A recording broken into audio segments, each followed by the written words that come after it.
What's up everyone, Max Power here and welcome back to the arena. And as promised, we're going to go over another deck profile video, and on this occasion we're actually going to talk about the Gabumon Bond of Friendship with a blue hybrid package.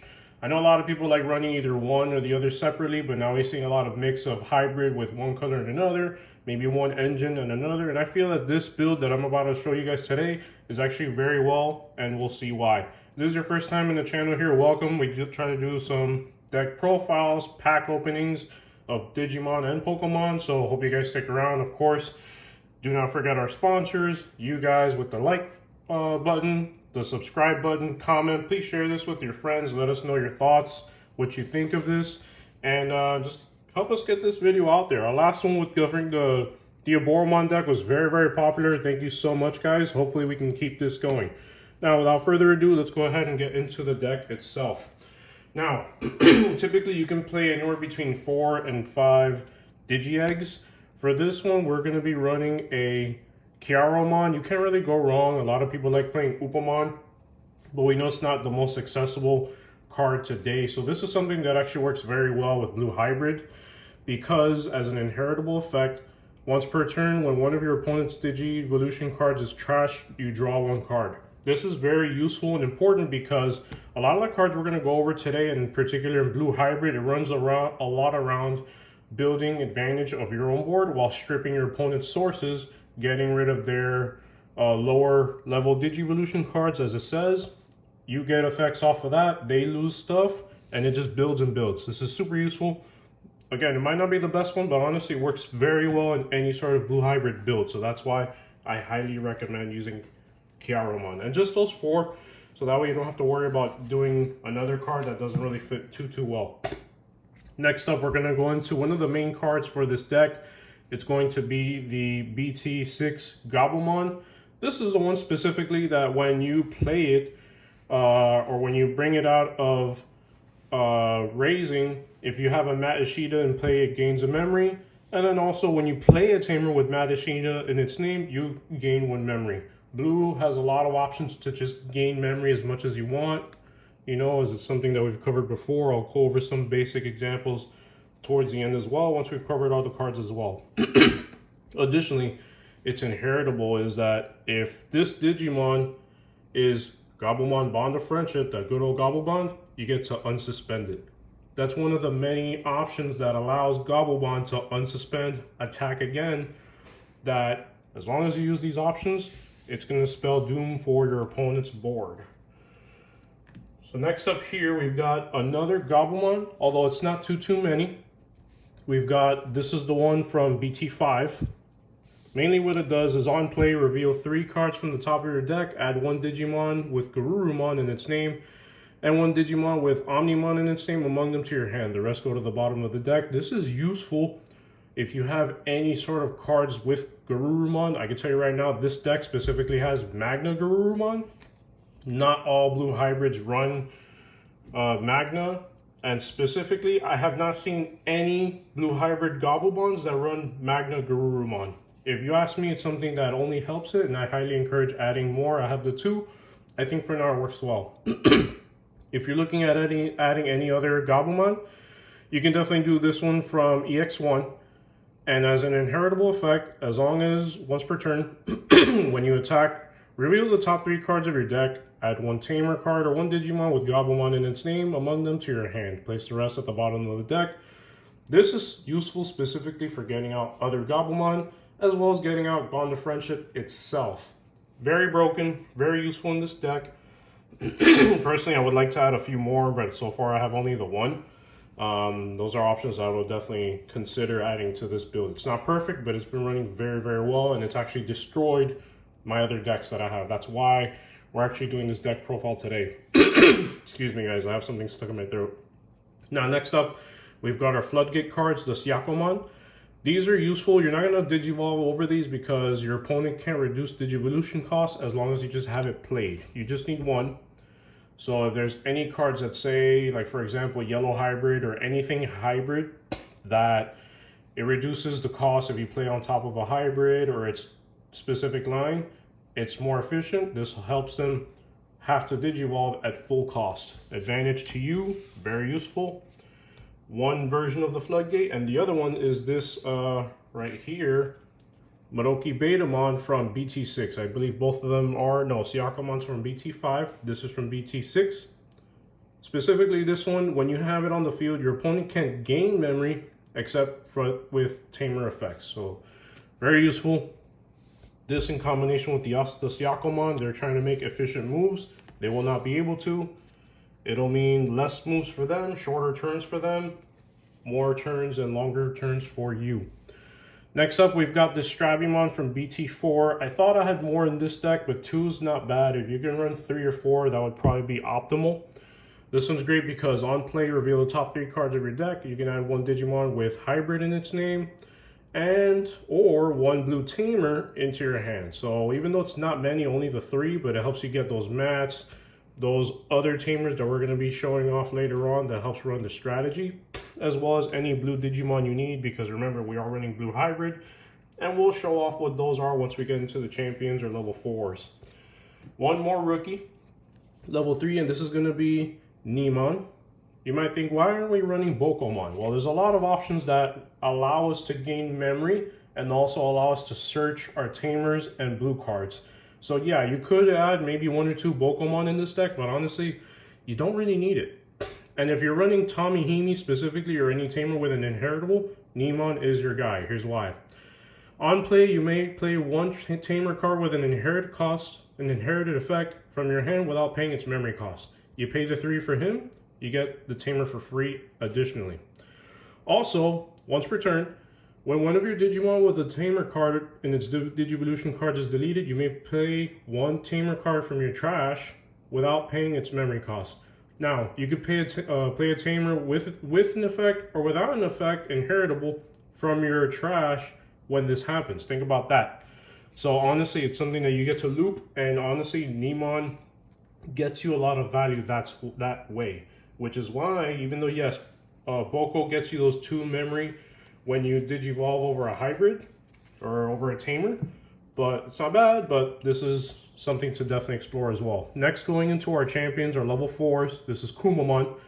Essential to this strategy because you may Digivolve this card from your hand onto one of your blue tamers as if it was a tamer for the cost for a level 3, so you can play it over a tamer. That's a hybrid. And when you Digivolve, you get to trash one Digivolution card from the bottom of your opponent's Digimon. This works well in synchrony with Tamihimi, with Kori Kakumon, with Kiaromon, the Digi-Egg, and a lot of other cards, because you're going to be gaining memory, you're going to be drawing cards, you're going to be gaining so much advantage off of that simple trash strategy that blue so often runs very, very well.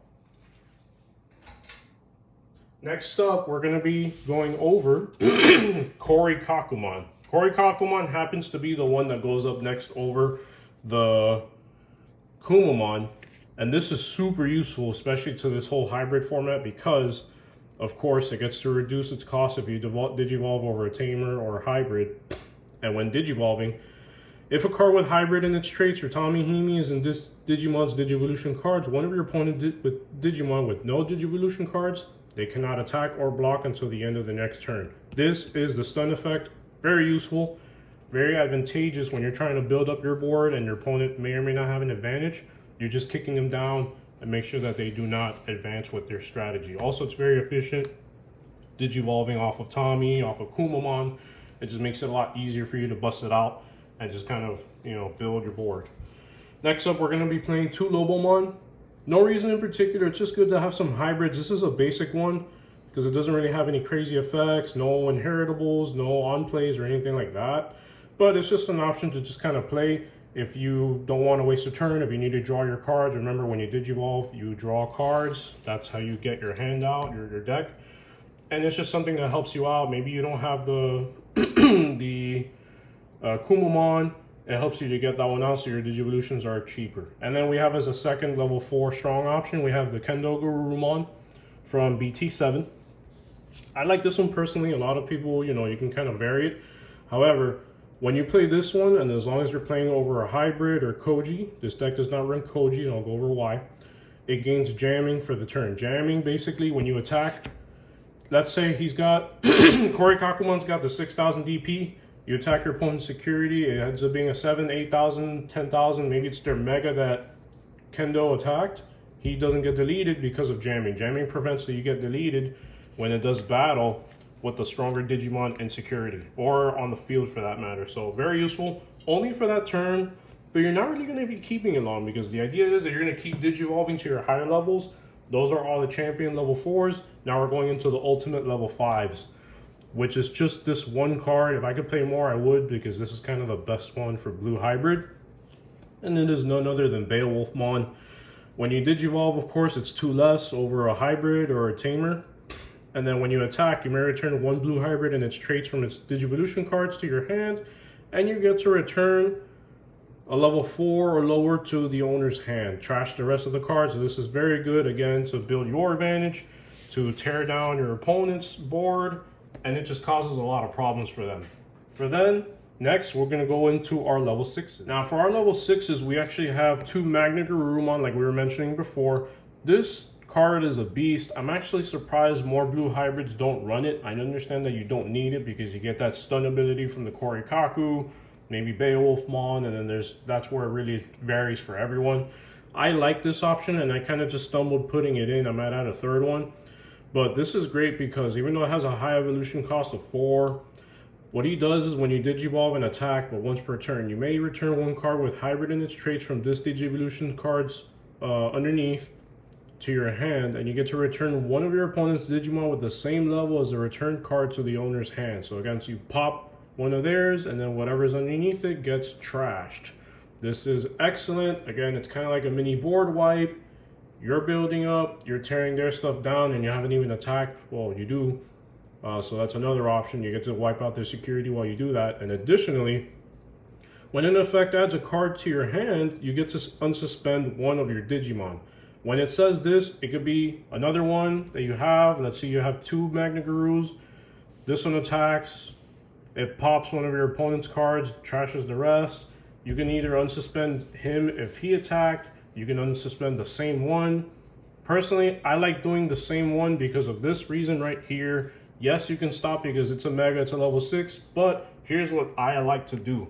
You Digivolve on top of him, you do that swing once, pop, unsuspend it, and then you go into this bad boy right here. You go into your Gabubond, who he himself has the option to unsuspend a bunch of times. What do I mean? Well, again, when attacking once per turn, if you have a tamer in play, you get to unsuspend this Digimon. Different cause, different reason, different Digimon, same in line, but as long as you have a Matt, Sora Joe, a Tommy Himi, anything else that's a blue hybrid, even Davis on your field, you get to unsuspend it. That's +1, +2 times. And then when attacking, return 1 of your opponent's level 5 or lower Digimon to the bottom of its owner's deck, trash the rest. This is excellent, honestly, because you get to continue. You get to do your onslaught, you get to wipe the board. And on top of that, let's say if you Digivolved over Gabumon from BT6, it allows him to unsuspend as long as he's one of your sources. Right here. Remember this one? If this Digimon is Gabumon Bond of Friendship, you may unsuspend it. That's a third try if you have that. If not, you can also do it with the next card we're going to cover, as long as I can bring it out right here. Those are all our Digimons, our rookies to our Megas. And then if you have this card in play, this Madashida, I have 3. 3 is just fine if you ask me. When 1 of your Digimon with Gabumon or Garurumon and its name moves from the breeding area to the battle area, you gain 1 memory and you draw a card. Great for consistency, great for your memory, longer turns. You get to just do more and more and more. Its main effect, once per turn, you get to Digivolve your Gabumon into 1 Gabumon Bond of Friendship in your hand for its Digivolution cost, ignoring its level. If you do, trash the top 2 cards of your security. Then, if you have 1 or more security cards, delete that Digimon at the end of your turn. Now, this one doesn't unsuspend, but basically if you do warp into this from the Gabumon rookie, you get to just attack twice, unsuspend twice, make it a 3rd time. It's great. Now, it does go away at the end of the turn, if I'm not mistaken. Yes, but with the other strategy where you're not warping, where you're just building up, ironically, over your hybrids, if you're building up over a Gabumon and some hybrids in between. I know it's a little untraditional. You get to forego the Tomihimis, but remember, you get that 3 unsuspends, a bunch of attacks. Very much legal, very much useful. And let's go over the other tamers we have to kind of, you know, zero it out. Very useful. I just got these Davis recently because if you don't, unless you buy these from a booster box, it's going to cost you about $18–20 for one copy. So instead of buying them on the open market, I decided to buy a booster box, get these and a lot more stuff. This is your memory fixer. It sets your memory to 3 every turn if you have less. Very necessary. And its on play is also useful because you get to reveal the top 3 cards of your deck. Add a blue and a green. We won't be running green in this deck, but it's also useful for like Imperialmon decks, Vmon, Stingmon decks. Then you get to put those in your hand. But more than anything, this is going to be your memory gainer. Without it, it's going to be a lot harder for you to make moves.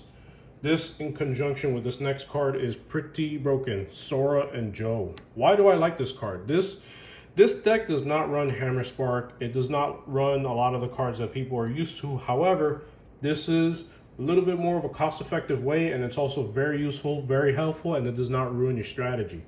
If your opponent has a Digimon with no Digivolution cards in play, you get to gain 2 memory. If you have 2 of these, you gain 4.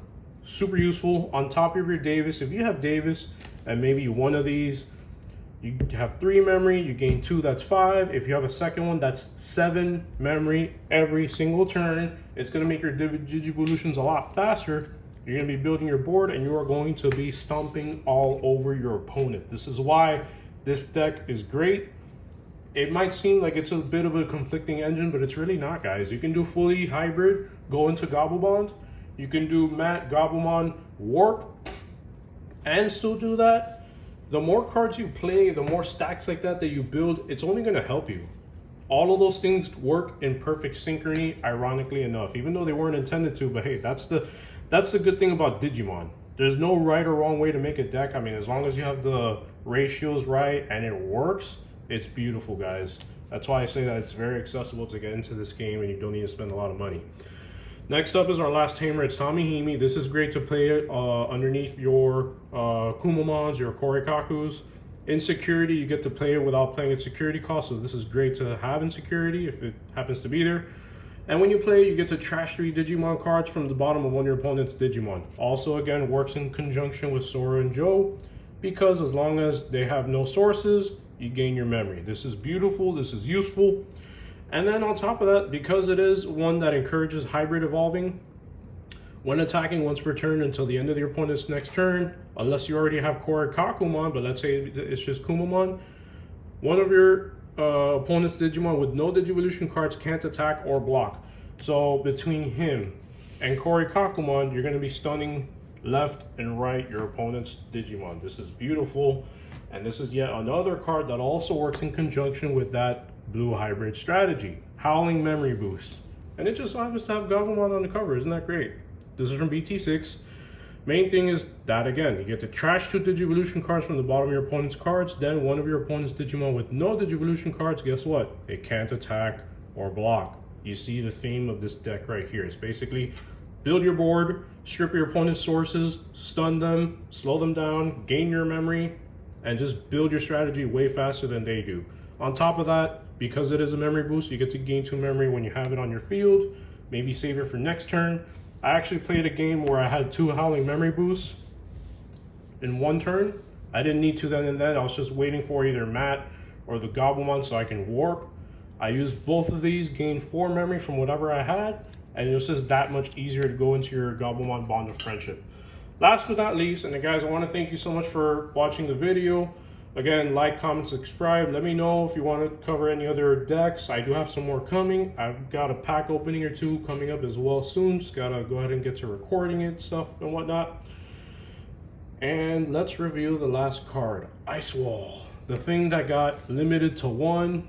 One of the first cards that got limited, and honestly, this is very broken because all of your opponent's Digimon gain when attacking lose 2 memory until the end of the next turn. So of course, yes, let's say your opponent has 3 memory and they have 2 Digimon they want to attack with.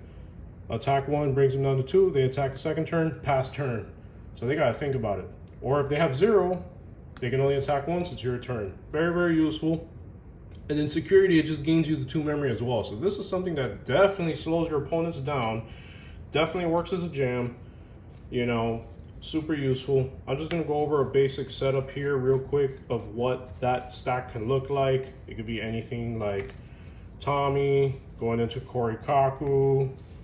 You got your Beowulf, Magna Guru, and then last but not least a Gabumon. If you happen to go there, you can just run with just this, honestly, right here. You've got your hybrid lineup. When it attacks either from Kaku, it's going to be slowing your opponents down. You got your source, that's great. Beowulf is also going to work similarly to what Magna does, so I don't see why you would not run it. Maybe you don't need it. There's definitely a lot of other ways to run blue, and it's beautiful, and I love that, especially with Gabubond. But this right here, this is like your ideal setup. And if you do it this way, even though yes, it's not the same thing, but you have a lot of cards that can bring all of them out, you know, as you draw, as you attack, stuff like that. And this bad boy is gonna unsuspend a bunch of times. And the best part, he does not get deleted at the end of the turn, guys. That is super useful. So let me know what you think. I really appreciate you guys taking the time out, and have a good one.